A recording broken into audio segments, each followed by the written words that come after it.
The late afternoon light spilled across the city in streaks of gold and steel, reflecting off the endless glass that rose from the heart of Gray Harbor Technologies. Ethan Gray had just stepped out of that tower, his tower, but for once he did not call for his driver. His chest still carried the dull throb of the boardroom men, and women in tailored suits debating percentages as if human lives were fractions, shareholders as faceless as numbers on a screen. He had led the meeting, of course, but every polished word spoken to him felt like another brick added to the wall he built around himself. He needed air that hadn't been chilled, filtered, and cycled through corporate vents. So he walked out. His security detail had been dismissed with a flick of his hand. An unusual move for a man who lived beneath the constant murmur of cameras and whispers, alone now. He drifted through the slower part of the city where narrow shops leaned into each other like tired friends, and the hum of traffic was softened by distance. He walked not as a billionaire, not as the master of a technology empire, but as a man who had nearly died once, whose chest bore a stranger's heartbeat. The transplant had saved him, but it had also left him unsettled every time his pulse quickened. He wondered whose life still lingered in that rhythm, whose laughter, whose grief, whose dreams had died so that he might continue. He had never sought the answer, perhaps because he feared what he might find. The heart inside him beat, steady yet foreign, and in it he felt both gratitude and alienation. It was then, at the corner of Pine and Ninth, that his gaze fell on the figure at the bus stop. A little girl sat on the weathered bench, her legs too short to touch the pavement, her small shoes dangling above the cracked concrete. She wore a pink dress that had seen better days, and her hair was pulled back with a bow that drooped tiredly to one side. In her lap rested a bottle of water, half empty, the label peeling from the plastic. Ethan's eyes skimmed over her at first, just another passerby, a child waiting for her parent. But something in the way her shoulders sagged tugged at his attention. She wasn't simply waiting, she was struggling. He slowed. The girl's grip on the bottle loosened, and it tipped from her lap, rolling onto the ground with a hollow rattle. She swayed, her head dipping forward, then back in an unsteady rhythm. Before her small body slid sideways, Ethan moved before thought had time to form. His long strides ate the distance in seconds, and he caught her just as her temple was about to strike the cold armrest of the bench. The weight of her in his arms shocked him, so light, so fragile. Like a bird he feared might break in his grasp, her forehead burned beneath his touch, radiating a fever so fierce it made his skin recoil. Her lashes trembled, but her eyes stayed closed, her breathing uneven and shallow. For a moment he glanced around, searching for someone, anyone to claim her, a mother rushing back, a babysitter calling her name. But the street was indifferent. Strangers passed with quick glances and quicker steps, unwilling to pause. "Hey," Ethan murmured, his voice low, steady, coaxing. "Stay with me, little one." No reply came, only the faint sound of air catching in her chest. His own heartbeat, hammered, foreign yet urgent, echoing against his ribs. He shifted her carefully, pressing her close, her small hand limp against his suit sleeve. The scrape on her knee, the dust under her nails, the exhaustion etched into her tiny frame told him she hadn't just stumbled on this corner. She had been walking, perhaps for too long, with no one to guide her. A cab slowed at the curb, the driver leaning across the seat. "You need help?" "Yes," Ethan snapped, though his tone carried more command than desperation. "Children's Hospital." Now. The driver sprang out to hold the door, and Ethan slid inside with the girl still in his arms, her head against his shoulder. As the cab lurched forward into the blur of traffic, Ethan felt the rapid beat of her heart thudding against him, fragile yet fierce. His phone buzzed in his hand, but for the first time in years, he hesitated to use it. He didn't know her name. He didn't know where she belonged. All he knew was that her life had, in a single instant, become tethered to his own end. He was not about to let go. The cab cut through the city like a knife, weaving past cars that honked in protest. But Ethan barely noticed the noise. His focus was fixed on the girl in his arms. Every small rise and fall of her chest felt like a battle fought in silence, a war between life and something darker. Her fever radiated against him, searing through the fine fabric of his suit. And with each uneven breath she took, he felt his own chest tighten. He had never been helpless in his life.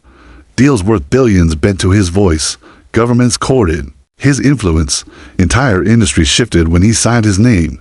Yet here, With a child no larger than a bundle of linens pressed against him, Ethan Gray felt powerless. He brushed a strand of damp hair from her forehead, his fingers pausing over the fragile line of her temple. Her lashes flickered once, revealing the briefest glimpse of eyes the color of clear, cold water so startling they shook him before they closed again, faster. Ethan barked to the driver, his voice sharp enough to cut. "We're moving, sir," the man replied, pressing harder on the accelerator. Outside, the skyline blurred into smears of gray and gold. Inside the cab, the air felt heavy, trapped in the weight of two heartbeats, one steady and strong, the other uneven, fading. Ethan's hand moved almost of its own accord, pressing gently against the girl's ribcage, feeling the fragile rhythm. That seemed too small, too fragile to last. And then, unexpectedly, his own chest ached. A dull pulse radiated from the scar hidden beneath his shirt, the mark of the surgery that had given him a second chance at life. He had lived with the knowledge of that borrowed heart for years, but rarely did it speak to him as it did now, pounding hard, almost protesting, as if it recognized something he did not.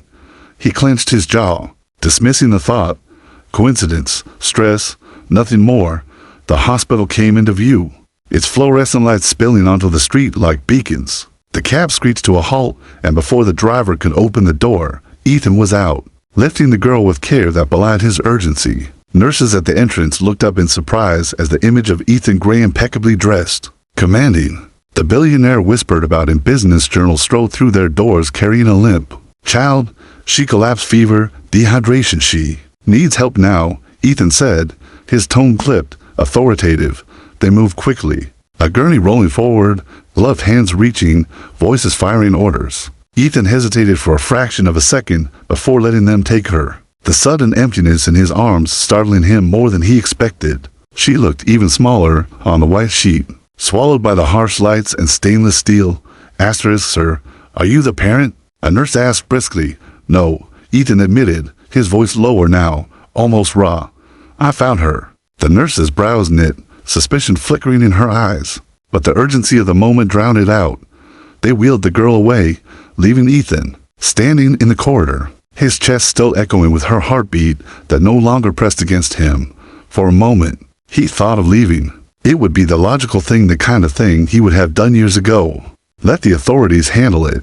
Let strangers solve the mystery, but his legs refused to move. His hands still tingled.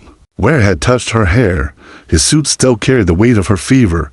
Minutes dragged like hours. He paced the corridor, his polished shoes clicking against the linoleum floor. His phone buzzed again, calls from his assistant, messages from directors demanding his presence at evening meetings. He silenced them all. For once, the world could wait. A doctor finally approached, clipboard in hand. She's stable for now, but dehydrated, malnourished, severe fever, likely infection. We need to run more tests. Do it, Ethan said immediately. The doctor hesitated. Are you family? Ethan's lips parted, then closed again, a question without an answer. He shook his head. No, but don't let that stop you. The doctor studied him for a moment, then nodded and walked away. Ethan lowered himself into one of the hard plastic chairs, his hands steepled beneath his chin. For years he had built walls of glass and steel, power and distance. Yet one small stranger had broken through in minutes. He couldn't explain why her face haunted him already, or why his chest throbbed with a rhythm that felt too connected, too alive. And then, just as fatigue began to press against his temples, a nurse hurried back down the hall, urgency written across her face. Mr. Gray, she's awake, and she's asking for you. The word sent a shiver down his spine. She didn't know him. She couldn't know him, so why was she calling his name? The sound of hurried footsteps pulled Ethan out of his restless haze. The nurse's voice still echoed in his mind. She's awake, and she's asking for you. It didn't make sense. The girl didn't know him, she couldn't, and yet something in the way those words had been delivered, laced with urgency and confusion, told him this wasn't some ordinary slip of a fevered child's tongue. His chest tightened. That borrowed heart pounding louder than before, as if it too were straining to understand what waited behind that door. He rose from the hard chair, his movements deliberate, each step toward the recovery room heavy with tension. The corridor smelled faintly of antiseptic and metal, the hum of machines behind thin walls reminding him of the months he had once spent in such sterile places, tethered to the promise of a stranger's organ. Back then, He had felt like a ghost pacing between two worlds, half dead, half alive, never whole. And now, years later, in a twist he couldn't begin to explain, he was back in that world again. When the nurse pushed open the door, Ethan braced himself. The girl was small against the white hospital sheets. Her face flushed from fever, but conscious now, her startling blue eyes wide open. They fixed on him the moment he stepped inside, as though she had been waiting only for him. Her lips parted, dry and trembling, but her voice faint as it was sent a shock through him. Gray. Ethan froze. Not sir, not mister, not even. Help me. Just his name, spoken with eerie clarity by a child who shouldn't have known it. The nurse frowned. Do you know her? Ethan's throat tightened. He shook his head slowly, though doubt flickered in his eyes. No, he whispered. I don't. But the girl's gaze never left him. She reached out one trembling hand, her fingers fragile, as twigs, and Ethan, almost against his own will, stepped closer. When her palm brushed the back of his hand, he felt a spark, not pain, not heat, but a strange recognition that made his heart stutter. She kept saying your name when she woke. The nurse murmured, uncertain now, her suspicion mingled with curiosity, as if she knew you. Ethan sat carefully on the edge of the bed, lowering himself to meet those piercing blue eyes. Who are you? He asked softly, his voice stripped of its usual authority. The girl blinked, her lashes damp with fever sweat. Mama said, to find Gray.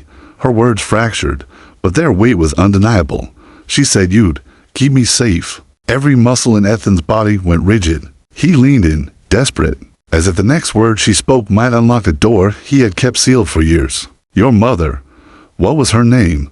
But the girl's strength failed, her eyes rolling back as exhaustion pulled her under again. Her small hand slipped from his, leaving Ethan with nothing but questions and a fear that the answers might shake the foundations of his carefully built world. The nurse, unsettled, straightened. We'll need to keep her overnight. She's too weak to answer anything more. If you want, we can call social services to... No. Ethan's voice came out sharper than he intended, laced with steel. No one calls anyone until I say so. The nurse hesitated, then nodded and left, the door closing with a soft click. Ethan stayed behind, staring at the fragile child who had spoken his name like a prophecy. He pressed a hand to his chest, feeling the thrum of the stranger's heart within him.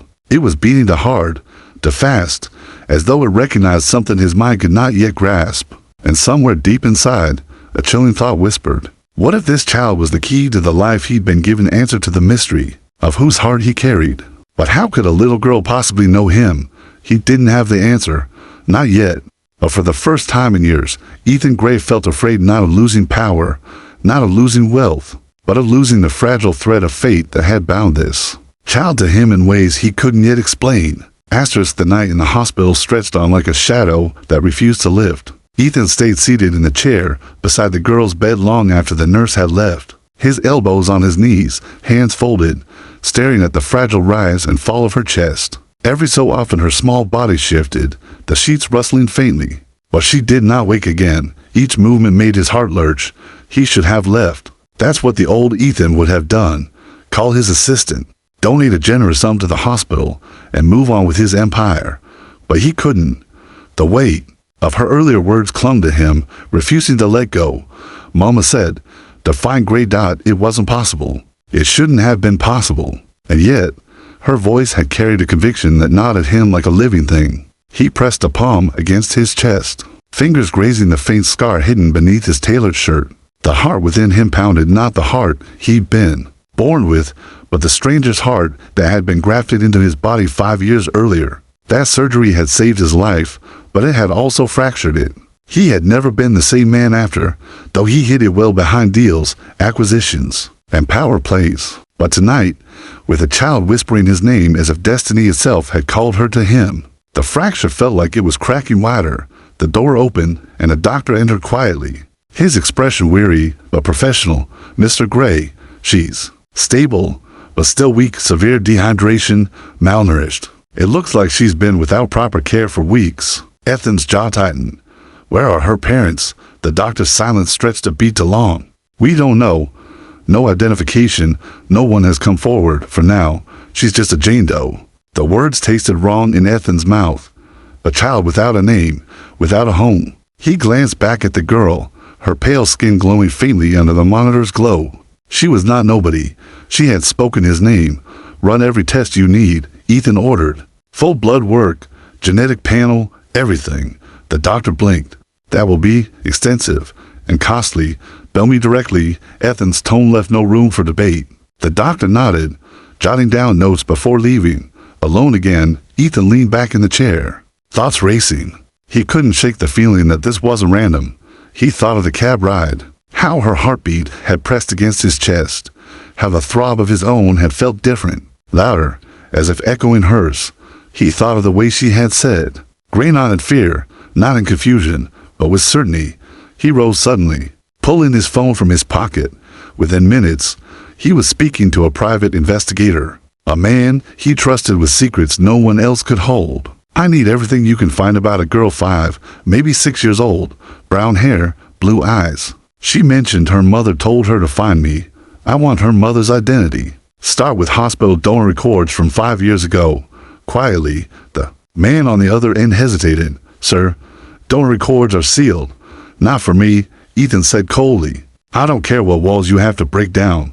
Find the connection. When the call ended, Ethan stood by the window, looking out over the glowing sprawl of the city. For the first time in years, he didn't see the empire he had built, the towers that bore his name. He saw fragility, unanswered questions, and the haunting possibility that fate had just placed its hand on his shoulder. Hours later, long past midnight, the girl stirred again.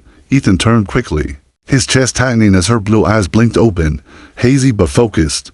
Her lips moved, barely, a whisper. He leaned in close, catching every syllable. She said, "You have her heart." The words hit him like a blow. He froze, every cell in his body rebelling against what he'd just heard. His pulse thundered in his ears, his chest aching with each beat. She couldn't know. She couldn't possibly know. But she did. Somehow, she did. The monitor beside her bed beeped steadily, an indifferent machine measuring the fragile life tethered to it. Ethan sat back slowly, shaking to his core, realizing that the mystery of who this girl was had just grown, darker and infinitely more dangerous, and deep inside, the foreign heart in his chest seemed to answer her, pounding as though it recognized the truth long before he did. Asterisk, the hospital at night had its own rhythm. Machines hummed steadily. Shoes clicked across polished floors. Voices rose and fell, in low tones behind closed doors. But for Ethan, seated at the edge of the child's room, the world had narrowed to one fragile presence, the girl who slept fitfully, her breathing shallow, her skin still the hot. Every now and then, she murmured words he couldn't quite catch, fragments that clung to his mind like pieces of a puzzle without edges. She said, "You have her heart." Those words repeated in him, reverberating with every beat inside his chest. It was impossible, absurd, and yet he could not dismiss them. His hand pressed against the faint scar beneath his shirt, the mark that divided his life into before and after. Before the transplant, when his own failing heart had left him counting days. After the surgery, when a stranger's sacrifice had given him years he hadn't deserved. But what if that sacrifice wasn't as distant as he had convinced himself? What if the child sleeping before him was proof that the threads of his survival and her existence were woven tighter than chance could ever explain? Asterisk, the door opened softly. His investigator, Gray's shadow in so many past crises, stepped inside, carrying a slim folder. Ethan straightened instantly, his eyes hard. "What do you have?" The man hesitated. It wasn't easy. Donor records are sealed for good reason, but I dug where I had to. Cross-referenced timelines, narrowed the hospital logs. There's one case that fits. He slid the folder across the small table. Ethan opened it with steady hands, though his pulse raced like a drum. A photograph stared up at him, a young woman, late 20s perhaps, her eyes strikingly blue, the same blue as the girl's. The resemblance was undeniable. Beneath the photo, the name, Clara Monroe. Ethan's breath caught. She died 5 years ago. The investigator continued quietly. Car accident. Massive internal injuries. Doctors declared her brain dead. Her organs were donated. Heart went to a male recipient, wealthy, high priority, critical condition. Ethan closed his eyes. He didn't need the final line, but it came anyway. That recipient was you, sir. The words settled like a storm in his chest. He felt the weight of them not just in his mind, but in his very bones. Clara Monroe. This woman he had never met had saved him, and the little girl, her daughter, was now lying in a hospital bed, clinging to life, with no one else in the world to claim her. Ethan gripped the edge of the folder so tightly his knuckles whitened. Does she have any family? Anyone? The investigator shook his head. None that I could find. No father listed on the birth records. No living relatives traced. It's just her. Silence thickened in the room. Ethan looked at the girl again. Her hand twitched against the blanket, fragile fingers curling into a fist as if even in sleep she was fighting to hold on. She wasn't just another abandoned child. She was the living echo of the woman whose heart now beat inside him. But then, the investigator leaned closer, lowering his voice. There's more. Someone else has been looking for her. Ethan's eyes snapped up. Who? I don't know yet. But word got out when she started wandering the city. A few nights in shelters, a day at a church soup line. Then she disappeared again. Someone is watching those places, asking questions, trying to track her. Not the police. Not social services. Someone with money. A cold weight settled in Ethan's stomach. Why? The man shook his head. I can't say. But if they're looking this hard, they won't stop. Ethan turned toward the girl, his decision hardening like steel. Fate had already drawn her into his life. Now, it seemed, the world was trying to pull her away. He would not let that happen. Double your efforts, Ethan ordered. I want names, motives, and I want them fast. The investigator nodded. Slipping out as quietly as he had come, Ethan remained, staring at the girl, his thoughts storming. He had spent years distancing himself from the meaning of his second chance. He had convinced himself survival was enough. Build, expand, dominate, those were his answers to mortality. But tonight, as her fragile form shivered beneath hospital sheets, he understood the truth.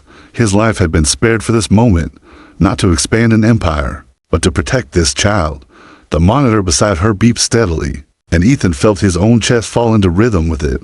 The heartbeats, no longer strangers, but bound. He didn't know who hunted her, or why. He didn't know what storms lay ahead.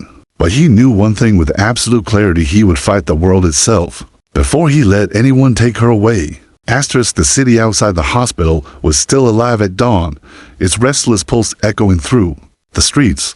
Ethan stood at the window of the small hospital room, his reflection superimposed over the skyline he usually commanded from the top of his glass tower. But this morning, his mind was not on board meetings or stock reports. His thoughts circled like vultures over the little girl lying in the bed behind him, her breast shallow but steady, her skin pale but no longer burning. She looked almost peaceful, but Ethan knew peace was a lie. He had the folder in his hand still, the one his investigator had delivered hours before. Clara Monroe. Her name weighed on him, a name he had never spoken, but one that was written into the rhythm of his chest with every beat. The woman whose death had given him life. Her daughter now slept in the bed behind him, abandoned by fate, yet somehow delivered directly to his arms. But fate, Ethan knew, rarely moved without cost. The door opened quietly and the investigator returned, his face shadowed with fatigue. I've got answers, he said in a low voice. And you're not going to like them. Ethan turned, eyes sharp. Tell me, she's not just some lost child. Clara Monroe's death, it wasn't a random accident. The crash was ruled a collision with a truck, but there were inconsistencies. Police buried the case under pressure, and now, he slid another photograph across the table. A man, mid-40s, expensive suit, the kind of face built for boardrooms, was sharpened by something crueler. Marcus Davin, real estate tycoon, ruthless reputation. And he's the one who's been asking questions about the girl. Ethan frowned, recognition flickering. Davin, we've crossed paths. He's been trying to undercut Gray Harbor's expansion in the East Quarter for years. Why would he care about Clara Monroe's daughter? The investigator's lips thinned. Because Clara was more than a donor. She was his fiancée, and rumor has it, she left him just before the accident. Ethan's chest went cold. I'm suggesting he had motive. And now, with her gone, that girl is the last living link to Clara. Whether it's grief twisted into obsession or a darker reason, I don't know. But he's looking for her, hard. The weight of it pressed on Ethan like a vice. He turned to the girl, her tiny hand curled against the sheet, innocent, defenseless, and yet already caught in the kind of power struggle she could never understand. She said her mother told her to find me, Ethan whispered, more to himself than to the investigator. Not him, me, which makes you a target, the man replied grimly. If David learns she's with you, he won't. Ethan's tone was steel. He can't. But even as he said it, the sharp instinct that had built his empire warned him. The hospital was no fortress. The girl was vulnerable here. And if Marcus David truly wanted her, he would not hesitate. That night, Ethan refused to leave her side. He sat in the chair, exhaustion dragging at his body, but his eyes never closed. Every sound in the hallway, every whisper of shoes against tile, felt like a threat. His hand hovered close to hers, not quite touching, but near enough that he could feel the warmth of her fragile life. Near dawn, as the hospital quieted, the girl stirred. Her eyes opened slowly, those impossibly blue eyes that mirrored Clara's photograph. She looked at him for a long moment before whispering, "You're him?" Ethan leaned closer, his voice steady though his heart pounded. "Who am I?" Asterisk, the one Mama said would keep me safe. The word struck him with the force of prophecy. He wanted to ask more, to demand answers, but her eyes fluttered shut again. The fever still pulling her down into sleep. It was then that Ethan made his decision. Waiting here was no longer enough. He would not leave her exposed in this place another day. If fate had tied them together, then he would honor it fully, not as a benefactor, not as a distant rescuer, but as the only shield she had left in a world that wanted to tear her apart. He straightened, resolve burning in his chest. "Prepare the car," he told his investigator. "We move her at first light. Quietly, safely, no one can know." The man nodded, but his eyes betrayed unease. And when David comes looking, Ethan looked down at the girl, her small face soft in the glow of the monitors. And something fierce, something long dormant, rose inside him. "Then he'll learn what happens when you threaten what fate has given me," the investigator gave a grim nod and slipped out. Ethan stood by the window again, watching the city wake. But for the first time in years, his empire meant nothing. Only the girl mattered, her survival, her safety. The bond he could not explain, but could no longer deny.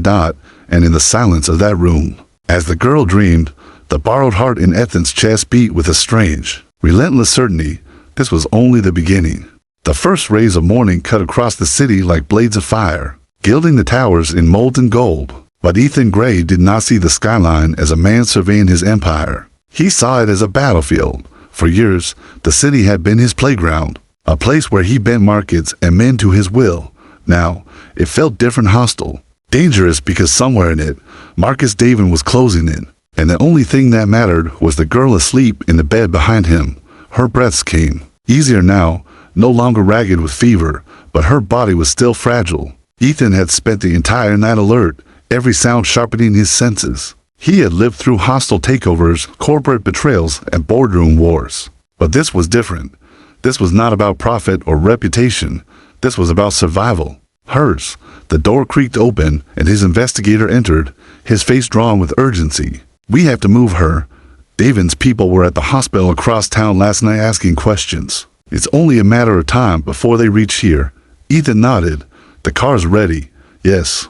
A discreet exit, side door, but Gray, the man hesitated. "David's influence runs deep. If he wants her badly enough, even your name won't shield her." Ethan's jaw tightened. "Then I won't use my name. I'll use my will." Minutes later, Ethan carried the girl in his arms through a back corridor, her small head resting against his shoulder. She stirred faintly, whispering something too soft to hear. The nurse at the desk called after him, but one look at his face silenced her. They slipped out through the service door into the waiting black car, the investigator at the wheel. As they pulled into the waking streets, Ethan's mind raced. He needed a safe place, somewhere David's reach couldn't extend. Not his penthouse, too obvious. Not a hotel, too exposed. His thoughts landed on an old estate outside the city, a property he had kept hidden from everyone, a relic of his family's past, untouched by corporate life. That would be their refuge. But halfway across the bridge, the first sign of pursuit appeared. A black SUV slid into the lane behind them, its windows dark, its movements too precise to be chance. Ethan's heart slammed against his ribs, the girl's weight pressing into him like a vow. "Faster," he ordered. The investigator pressed the accelerator, weaving through traffic, but the SUV matched their every move. Soon another appeared. Ahead, blocking the lane. Ethan's pulse roared. This was no coincidence. Davin's hand was already at their throat. The girl stirred again, her voice clearer this time. Mama said, "He can't have me, only you." The words were a dagger and a shield all at once. Ethan held her tighter, his eyes blazing. "Hold on," the investigator warned, jerking the wheel into a side street. Tires screeched, horns blared, but the SUV stayed close, shadows hunting their prey. The chase cut through narrow alleys, past startled pedestrians, until finally, they burst free onto a quiet road leading toward the hills. But Davin was waiting. At the crest of the road, a sleek black car blocked the way, and beside it, Marcus. Davin himself stepped out, calm, polished, exuding the confidence of a man who believed he had already won. The convoy halted, and silence fell except for the girl's small breaths. Ethan stepped out, the child still in his arms, his figure framed against the rising sun. "Gray," Davin called, his voice smooth, venom wrapped in charm. "You've taken something that belongs to me." Ethan's reply was ice. "She belongs to no one but herself." Davin's smile was thin, cruel. "Clara was mine. Her daughter is mine. And you live because of what I lost. That heart beating in your chest, it should have been mine to protect, mine to claim. You're walking with what was left of her, and I will have it back." The words hit Ethan like a strike, but instead of weakening him, they forged him into steel. He stepped forward, every inch the billionaire who had bent nations, but now fueled by something greater than power, by blood, by fate, by love he hadn't known he was capable of. "You had Clara's love once, and you destroyed it," Ethan said, his voice carrying across the empty road. "But her heart chose otherwise. It chose me, and now it beats for her daughter. You will never touch her, not while I draw breath." Davin's mask cracked, rage spilling through. He motioned to his men, but before they could advance, the investigators. Car doors flew open, his team stepping out, armed and ready. For once, Ethan's wealth had not bought silence, but loyalty, and they were prepared to defend. The standoff stretched, tense as a drawn bowstring. Finally, Davin realized the truth. This battle was not his to win. He sneered, retreating into his car, his threat lingering in the air like poison. When the convoy pulled away, Ethan stood alone in the middle of the road, the girl clinging to him now, awake. Her small fingers knotted in his shirt. Her blue eyes gazed into his with a trust so pure it shook him. "You're safe now," Ethan whispered, his voice breaking. "I swear it. You're mine to protect. Always." She leaned against his chest, and in the steady rhythm of her breath, Ethan felt a future he had never dared imagine. Not as a CEO, not as a man with borrowed time, but as a guardian, a father, bound by fate and blood to the child of the woman who had given him life. For the first time in years, Ethan Gray felt whole, and as the sun rose higher, gilding them, both in its light, he understood the truth. His second chance was never meant for empires. It was meant for her.